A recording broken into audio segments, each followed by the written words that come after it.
I'm near the Ford Focus and I want to show you how to operate the gas cap. It's pretty easy in this car. You don't have any buttons in the interior.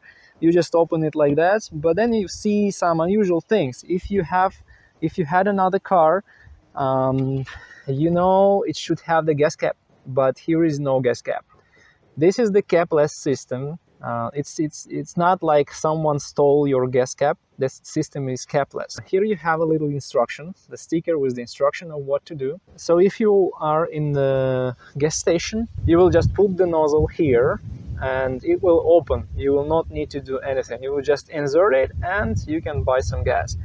If you have a canister, here you have this little instruction and you can see the funnel here. This funnel, where can you take this funnel? Well, you can take it in the compartment with your spare tire. I will not open it because I don't have this funnel.